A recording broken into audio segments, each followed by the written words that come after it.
Hello everyone! So in today's video I will be showing you how I went about making my little turtle puppet for a stop motion film I'm working on. This video will be part 1 since I had to split it up into 2 parts because I ran out of time to finish the puppet and edit this video.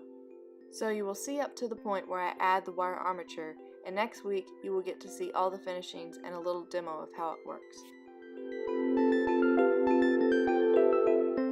Before I started working on this puppet, I did some sketches to figure out the best way to go about making it. I've never seen a posable turtle puppet before, so I had to first figure out what all needed to move and what all didn't. I knew right away I was going to make the shell out of clay, but after sketching it out a few times, I decided that the head and feet didn't need to be articulated for the purpose of my short film, so I decided it would be easier to make them out of clay as well, and only have the legs, tail, neck posable. The head that you see me working on here was the easiest thing to sculpt. All you have to do is roll a little ball of clay and then add the little glass beads for eyes. For eyelids, I just flattened out 2 smaller balls of clay and then cut those in half to go on the top and the bottom of the eye. Then just add those eyelids and smooth them out.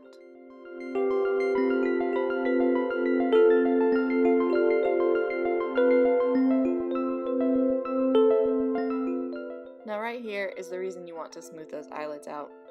You do not want your little turtle to have bags under his eyes. He looks like such a grumpy little fellow. After I fixed those eyelids, I added a little indent under his chin and on his forehead between the brows, as well as flattened out his nose just a tad so that he would look more like a turtle.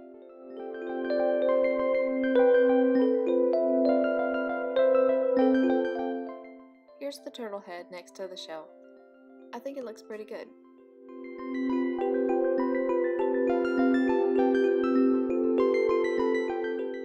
Next, I made his feet. Just roll 4 balls of clay, 2 larger and 2 smaller. Then flatten them out just a tiny bit. I made the 4 toes by making indents with my sculpting tool, then pinched the toes to make them a little longer.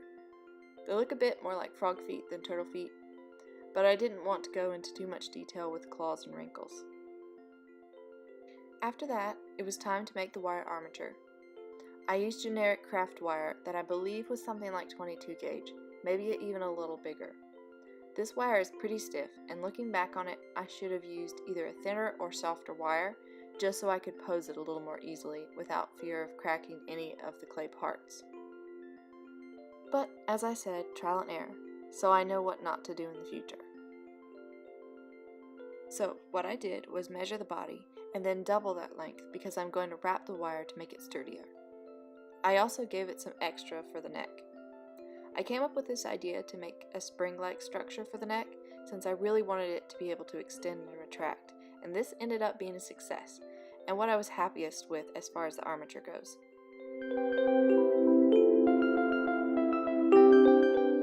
I then did the same for the legs as I did for the body, measuring for both limbs and then doubling that length and giving myself a little extra wiggle room.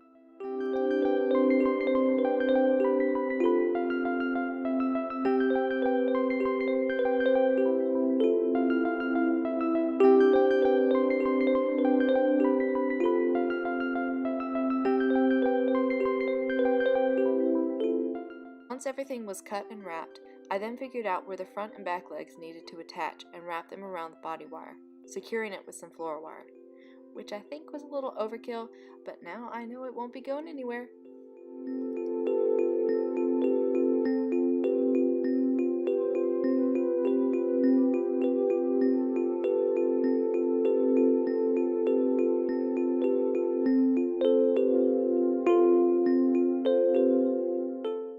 I then baked the shell before putting the wire armature inside. After that, I measured everything to see what all wires needed to be trimmed before I added the feet and the head.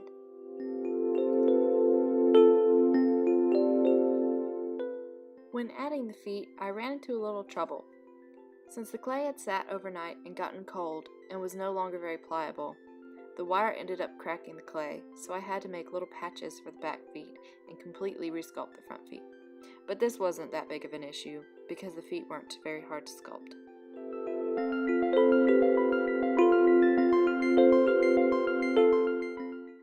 After adding all his appendages, it was time to bake.